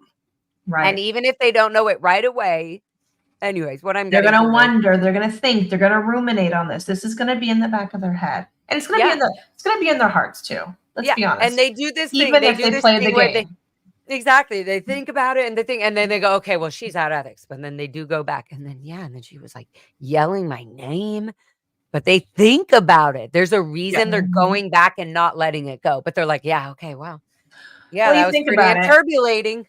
You know? Yeah, but how they have to think about it. They have to think about it. And that's important, right? They have to think about, why does my child still love me? I disconnected from them. It's my job to unconditionally love them. I made them. I brought them into the world. I postulated them, whatever you want to say. You as the adult did that, chose that, had these children, and then you decided to disconnect from them. As a parent, that's a weird fucking thing to say. Like, even if your kid is struggling or with whatever in life, Do you know how many people's parents still show up for them? People that are in prison, people that are in rehab, people that are going through a rough time, people that, might be born in somewhat whatever issues or develop some issues or just run with the wrong crowd. Their parents are still there. Yeah. They're still there. Like, that's the thing that gets me, is that they think that they're like such high on their morals and their ethics. And it's like, you're doing the complete opposite. Cutting somebody off. You know what it is? They don't do what you want. You know what it is? You know what it is worse than that? Not to say you're wrong, but they changed what the definition of ethics and justice and morals are. Because if it's not for Scientology, then your ethics and your justice and your morals are off. That's so wild. So even if we say get your ethics in, it doesn't. Like, they're like, it isn't. I'm confronting your suppressive ass. That's what they're thinking. Yeah. But you confronted him with love, and that's important. Yeah, you hit him with no anger because supposedly lie, Liz. Even in that moment, I was very mad that he was not turning. I was like, Dad, you heard me getting a little louder. I was like, Dad. First, I was like, Dad. But that also sounds like a kid being left behind. It sounds like a kid, you're scared and you're there and you're being left behind, and it's like, you're gonna leave me at the field by myself. My heart was breaking because he kept walking like most of our parents did when we were kids. Like they keep walking and you're yelling for them, Dad, I'm Dad, like, Dad, hold my and they're hand. going to post. Yeah, hold my hand. Wait, Dad, give me one more kiss. Yeah. Right. Oh my God, that's so weird. I for sure felt very vulnerable in his presence. That was for sure. That's another feeling I had that nobody could experience or even feel or see what I was going through. I felt all of a sudden very, I'm the child to him. So instead of being like, Phil Anderson, you need to get your ethics in right now. Yeah. If I was some ethics officer or MA, you know what I mean? You weren't just being a hard ass. Yeah, you weren't just, you weren't body routing him. You weren't being a hard ass. You weren't. But also, no matter what TRs and therapy and when that shit happens, like we all have said, there's some emotions that no therapist will ever be able to get to. That's true. Yeah. That's that raw in the moment. Okay, I have one more question. Okay. When both of you were kids and you went to events, do you remember seeing the protesters outside of any of these events? 100%. That's what I'm talking about. And now you are them. We are them. Isn't that wild? And I yelled that at the event. I yelled that at the event. I said, I was the protester you were afraid of. I was the one that you would not look at. I was born and raised in the cadet org at the Int Ranch. I was saying things so they could hear it. They could understand that you knew the language, you knew the life, you knew everything. And they knew, like, well, she was saying a few things that I was right. And I wonder if I knew that kid. Because I was at the Inn Ranch too, or I was at Gold Base. She was, you know what I mean? Yeah. And for Eva, she was thinking, like, I'm sure she was thinking, what one of those Inn Ranch kids was that? Yeah.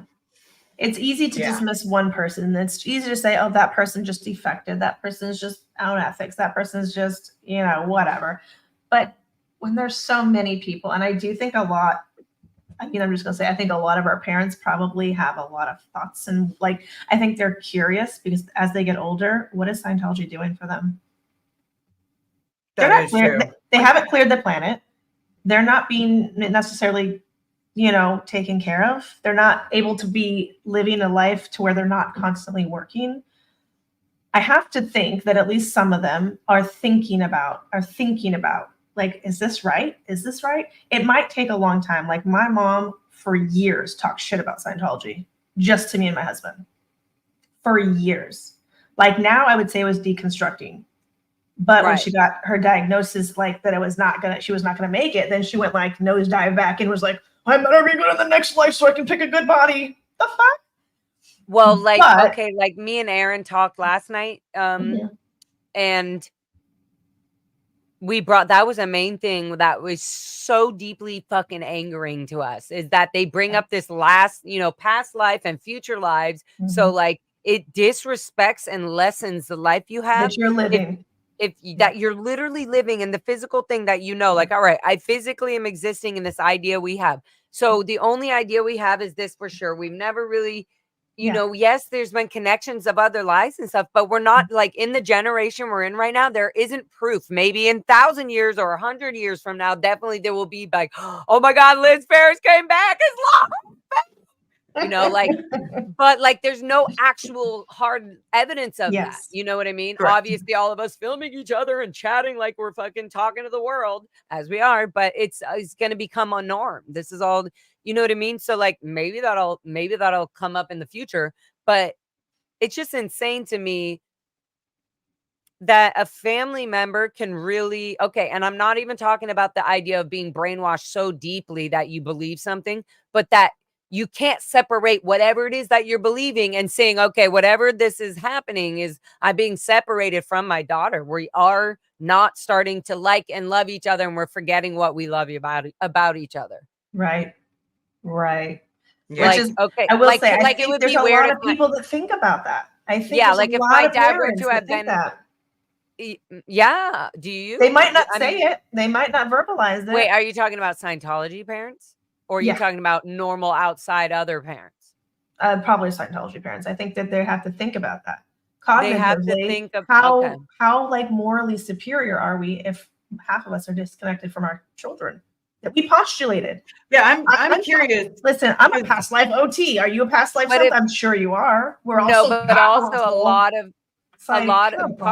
part of being a Scientologist though is that if you have children, you're already expecting them to be a Scientologist. So there's no way that they just have a choice to not be. And then there are going to be these parents that are like, no, I'm a Scientologist and I let my kid do whatever. You're full of shit. Because your natural behavior of how you're acting and communicating and being around, just being yourself, which is a Scientologist, is teaching that child how to be and act.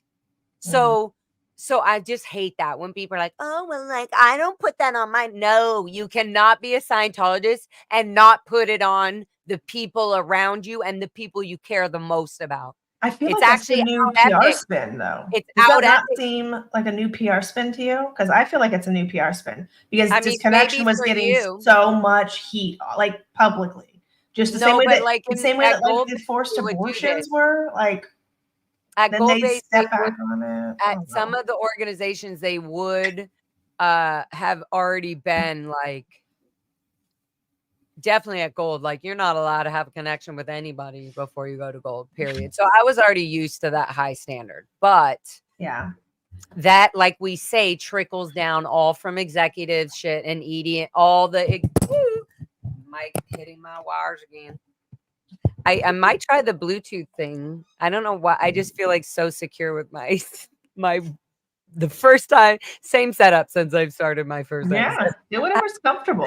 Anyway, but then when I get excited, I swing, I hit the I know, I do that. And then look, it like boom. I'm like, hello, check. Mic check. She's such a powerful being, guys. She's just having beingness over her mic. That's all. All the BTs. Lara FM was fucking with the mic. Mic check. See, I had to put my mic up here because I kept bitch slapping it when it was in front of me. Like I'd just be like, Lara. So finally, I put it up here. It's good. Lara said the mic's good. Check. Good. All right. She says continue.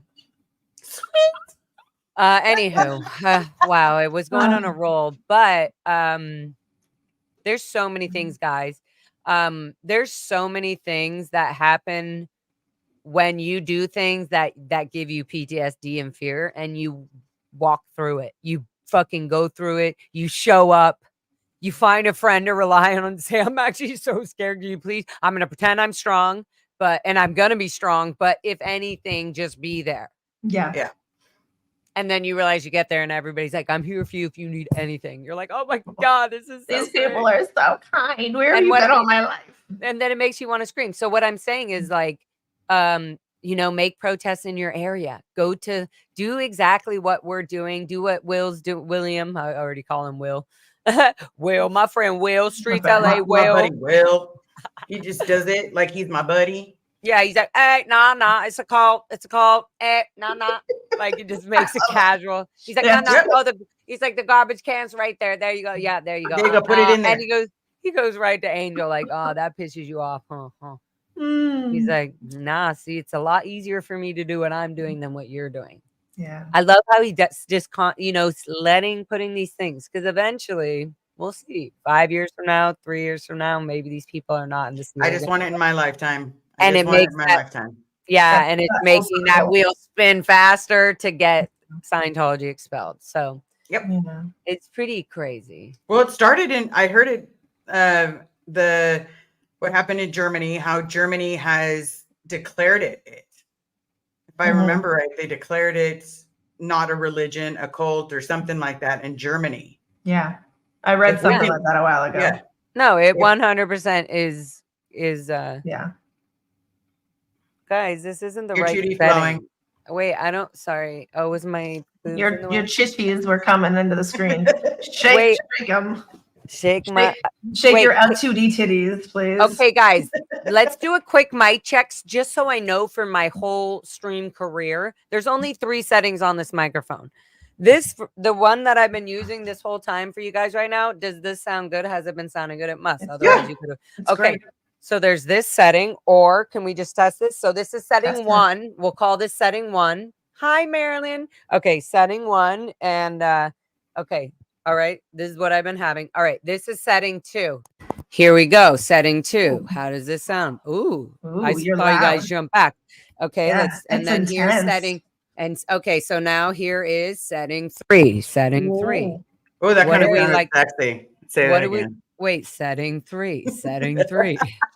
Can we get a little L2D titty too? Just Setting 3. Setting 2. 3. We're setting down on setting 3. I like. Wait, I so like which one 2. sounds the best? 1, 2, or 3? 2. 2 you guys freaked out about. Well, it was loud. I mean, Okay, it's It was a louder. dramatic difference. All right, so let's go back. Setting 1. This was setting 1. Hi, how are you guys? You guys are great. All right, and here's setting 2 that you guys are saying. Yep, setting 2 is just this. It's much better if you're not like close to the mic saying something, and then Okay, and then this is setting 3, and that's loud. Mm-hmm. Okay, so No. never. That's good to know. Like so never do I feel that like one. You're in my thoughts, Laura. I feel like Right? there's a little Laura FM in my fucking head. And she's like, "Go do it, bitch. Go straight. I'd Show your probably be in a titties. nice Be out Chianti. 2D. Cause some good trouble." We're Judy flowing. 2D flowing. 2D flowing. Hold on. All day, every day. Wait, one more. Okay, so none Listen, of guys, this. listen. When times are rough, we're just gonna have our own SP. Yeah, we're just we're gonna get out all that time out- that we were out not 2D allowed to Our just 2D be. dirty hotline. Out ethics, call us. Hey, baby. or you can call my SPTV hotline, no problem. There you go.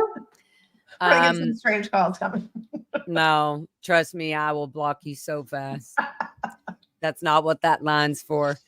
So this is the setting. This is the good setting. This Okay, is good. it. I like that. Thank you guys. Now I feel so much more secure. Good. Cheers. I got my SP goldenrod sparkling You got, ice. yeah, gotta have the goldenrod and everything. I gotta do it. Doing it for the goldenrod, baby. What? What is Carrie saying? Hello? She said starred, and I'm thinking it's this one. No, just go to the starred comments because there's like 11. So you just get through those, baby. Okay. All you guys, and there's so many great people in the chat saying great things. Hi, guys. You guys are awesome and we love you. Hi, Jen. Happy birthday, Marilyn. By the way, I want to sing Marilyn a quick song. Do it. You got it. I Do just it. We'll want be to your sing backup. her. Oh, you know what? Actually, oh, fuck. Let's I get can't do Marilyn up here. Where's Marilyn? Okay. Let's grab Marilyn that way. it. Marilyn, I love you, darling. I can't wait for Golden Rodney to be comforting my heart and soul on a daily basis.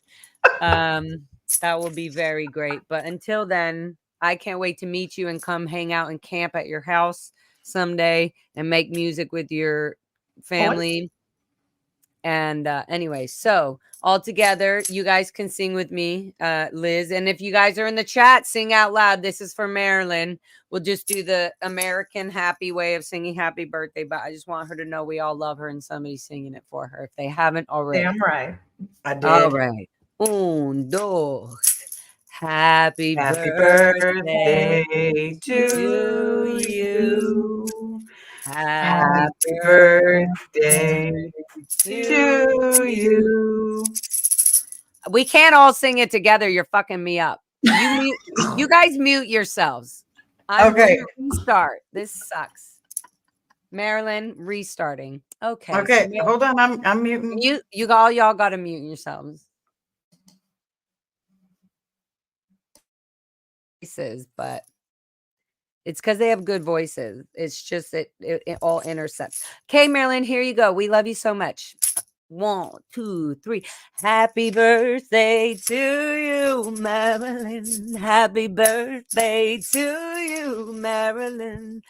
Happy birthday, dear Marilyn. Also known as the SPTV mother, Honig's wife, and Rodney's creator. Happy birthday to you, and many, many, many, many more. Okay, that's all. Woo! Happy birthday, Marilyn. We love you. Thanks for See, there you go. Thanks for being here for everyone. Yes. Yeah. And shining your beautiful, lovely, loving heart. It's so beautiful. It's precious. Okay, Liz, you're the boss. This is your channel. Mm. Aw, Marilyn Segal, you're making me cry. Yes. Have a little. Mr. President. I heard a little bit of Marilyn Monroe in that. Yes. Mm. Happy birthday, dear Marilyn. Oh, tootie titties. we got real LTD all of a sudden. I'm all, happy birthday to you. Chaka, chaka. I can hear her. She's so cute. Yeah, that's through a door. You two are too cute. It's through a door. Yep. Yeah, it's through a door. Love through a door. Go to your star, Liz, and then when you're done with them, you unstar them. Aren't I such a good friend? I'm helping you. I can't see the comments, just FYI. So I'm sorry, I can't help. Me neither. I can see the comments, but I can't do anything about it. Oh, maybe I can. Let me see. I can see the Never star. mind. I see them now. I was like, if I can see it, you can see it. I just had to go from private chat over. Sorry. It's been a minute, guys. Yeah, so this was earlier in regards to your dad. He was being watched. Oh yeah, my dad for sure. They're always being watched. And honestly, if he made any move, in fact, that's another thing. You're right. Leaving Scientology. You're right. That was another thing. If he had made any emotion or remark or said anything, it would have been not okay. And the fact that he ignored me actually gives him the more benefit of the doubt for not doing anything wrong, so he can't get in trouble. Exactly. That's part of the thing of not talking to me. Yeah, I think if he had done something, it would have been back to the decks we go. It shows that he was emotional, like he didn't keep his TRs in and just TR0 and just move it forward. Yep. Yeah. But you're right. Did you see the Scientology security guard try to grab him as he was walking away? Oh no, I didn't see that. There was like the palm tree, and then it looked like he was walking into the parking structure. So that's the thing. Like a security guard, if they are there, would be like, hey, yeah, come with me. You just have to go because your daughter's being, and he's like, okay. And he would just follow if you watch the videos with William or anybody who's watching people in Clearwater, like the Sea Org members coming off the bus and stuff, you'll see the security guards are the ones in control of where all those Sea Org and staff members enter and go from those buildings. Yeah. Because they can see on the cameras where, the picketers, me, where the picketers are and around, etc. So they could see, okay, and they have radio communication to the bus drivers that are driving internally for all these Sea Org members. So you don't see bus loads of, wow, I just controlled myself. I said, instead of idiots, I was like, mentally abused, controlled, people that really want to help and do well for the planet, and they're being completely deceived. Yeah, they definitely are. Can you read that? He says, Alicia, have you thought about putting a security camera at your Critters buffet to capture clips of them? So I thought about it, and last Christmas, that's what I got, was a little Ring camera, but it picks up too high. So I might have to get something different, like, I don't know, maybe like one of the little game cameras that picks up only when there's motion. But I'd have to angle it down because I've got some possums that come by for food, and I feed cats and whatever's out there, whatever. She's like, whoever comes today. I'm Who is dining with us today? Oh my God, you could totally do. I'm so used to, like, I just feed things, okay? I like to feed people and animals and whatever. Like, it's just my thing. I'm sorry. I used to feed the strays in LA as a kid. Like, after the riots, there was a lot of strays, guys. Would you feed me? I would always feed you. Even a Dodger dog if you wanted it. She did. Alicia fed me a Dodger dog at the Dodgers game. Did you get the one that was the cheese on it? I'm so disgusting. I love food so much. And if I'm at a Dodgers game and having my beer and drinks, then I want both versions of that hot dog. Double fist it. I want one on the left and I want one on the right. I'm like, okay, back to 2D flowing. I'm all, she goes for the hot dog and I go for the nachos. Nacho business. Bow.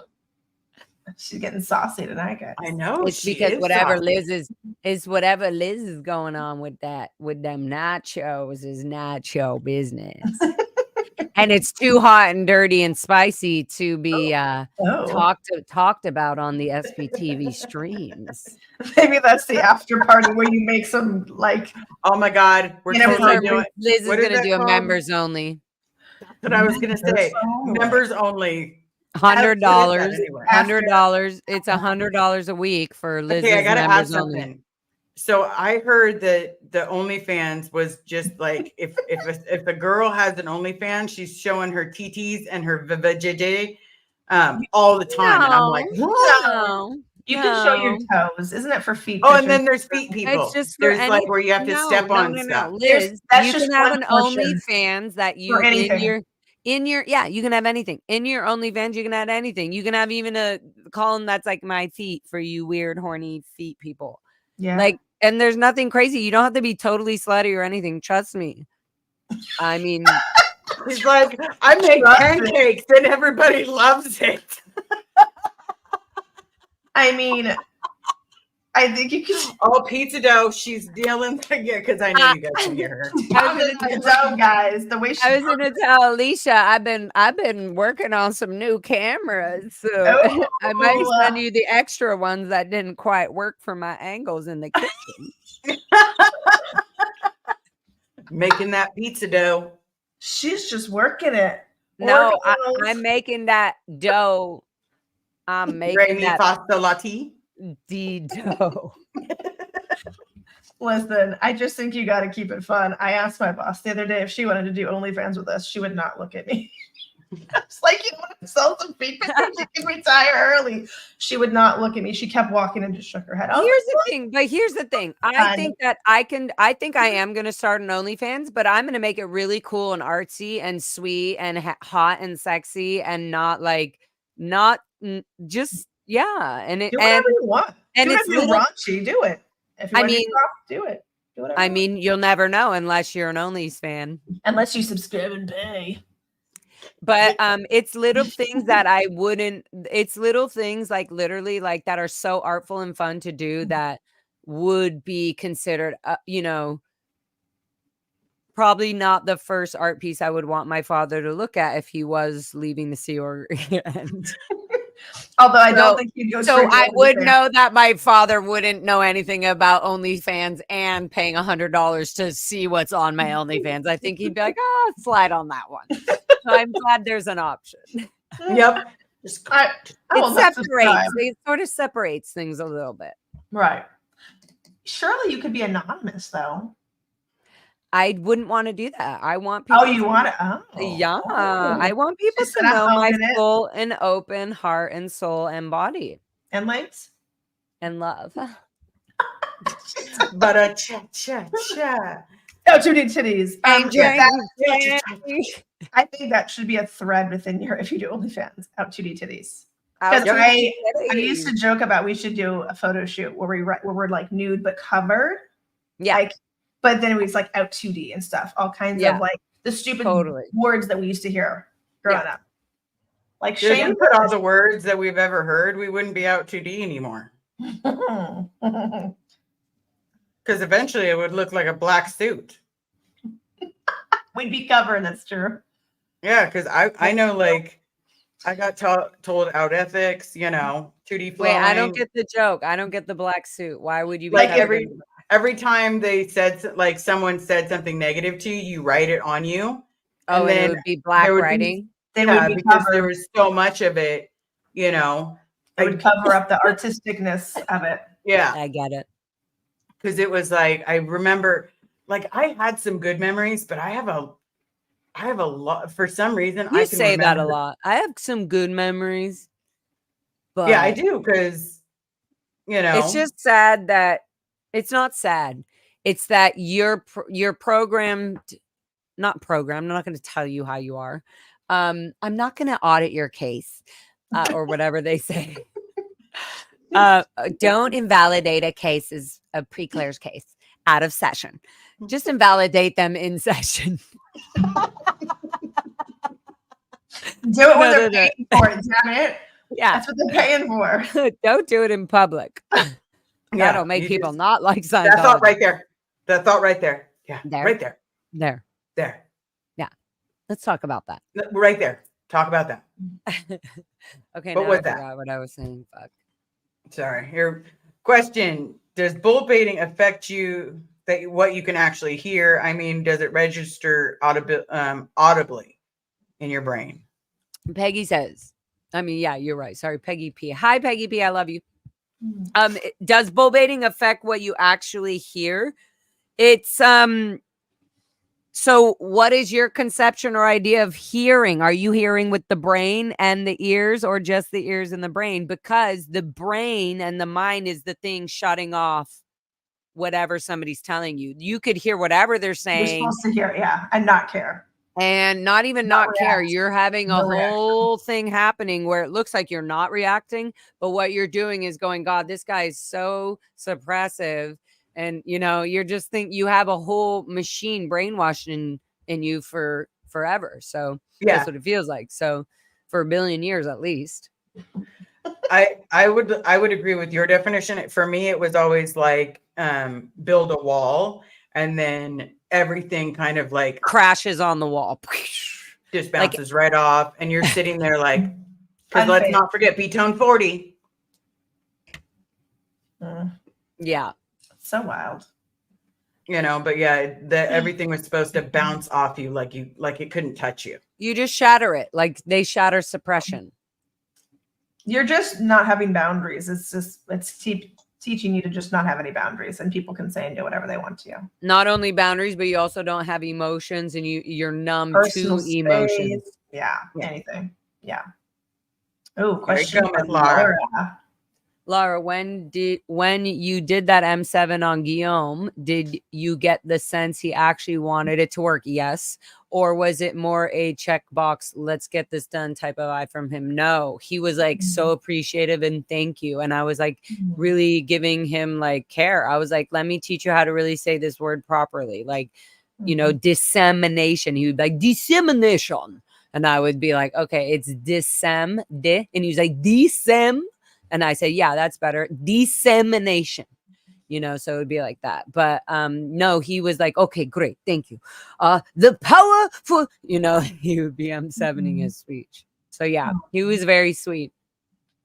Never once did Guillaume Lessev ever do anything rude or, no, he was not. I mean, I'm sure he has done some shit being on the position he is, and approved everything being on the position he is. But in person, as a human being, he really came off as like a sweet foreigner, trying to make things go right and be good and just getting things done.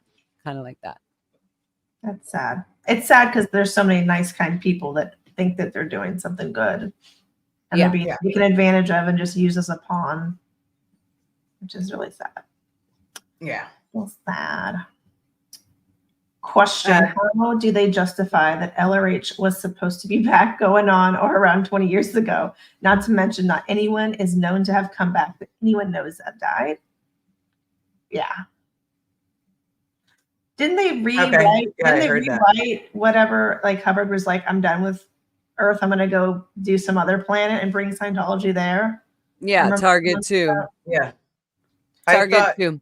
I never heard that when I was a kid, it wasn't that he was coming back to Earth, that he was going on to his next destination. Mm.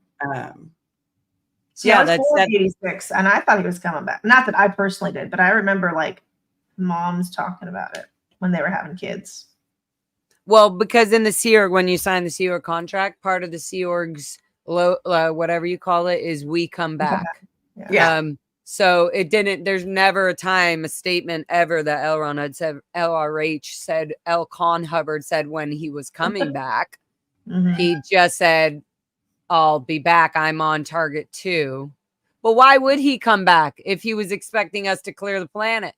Yeah, and we've failed miserably. There's a lot of inconsistencies. There's so much shit. So, but they just changed the goalpost too, so it just looks like, oh well, he doesn't need to come back. We can do it. That's why we need more money from you. That's why we need you to buy this again. That's why we need you to do this. And then I also think that Sea Org members think that, they've been in 30, 40 years. They're just thinking, well, I'm going to drop my body because we come back. We're going to be doing this for billions of years or millions of years, whatever it is, until the planet's cleared. And once everybody's on board, then who the fuck knows? You relax finally. That's so stupid. They wouldn't know how. Like you finally get a vacation then? They wouldn't know how. Like that better. What kind of vacation is that? That's what, like, anyway. It's called a dirt nap. It's all counterproductive and it doesn't really make a lot of sense. Like if you think about it, it makes less sense. So the less you think about it, the better it is to believe it.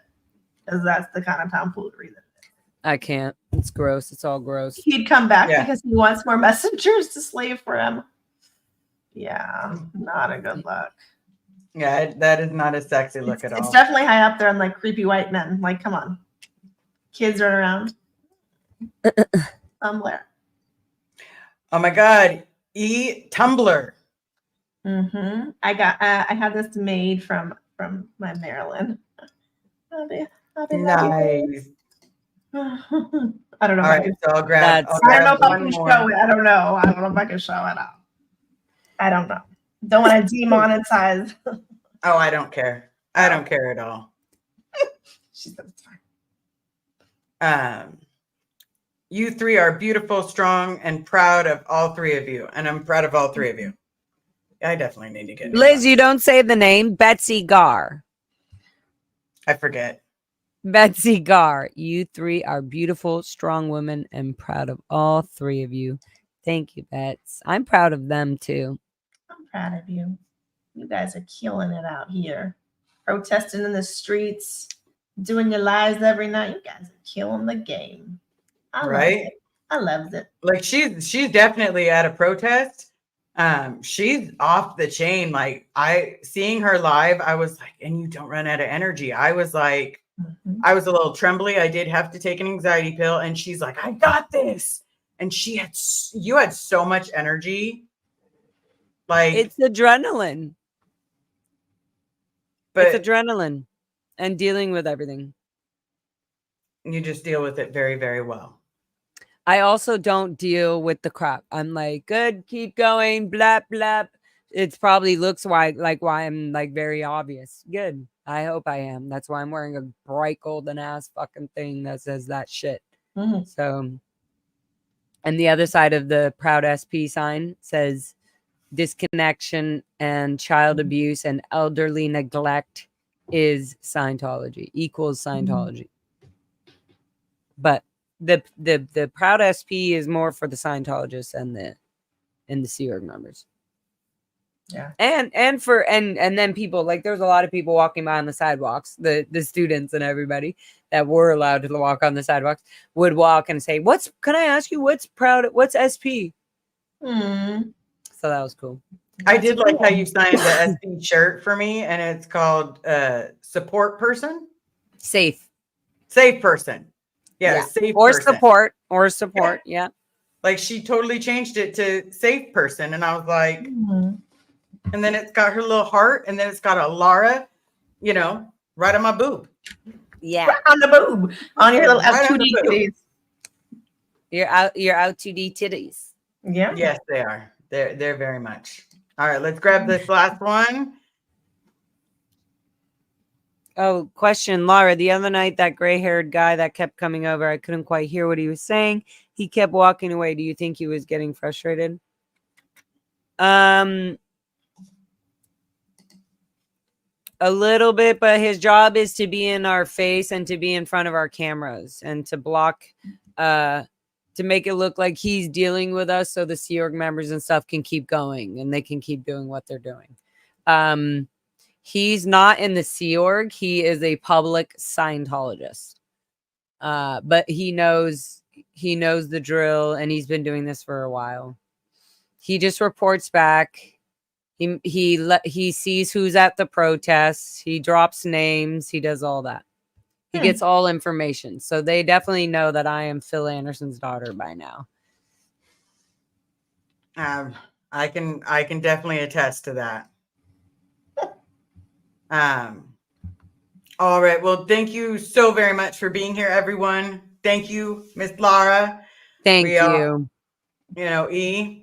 Thanks for hopping on, Laura. This was even more fun. I know. Wasn't this fun? Don't I've never like my me. cheeks hurt. No, you said it, and we were like, "Do it! Come on, That's right. Do it. Do it. I was Do it like- for me.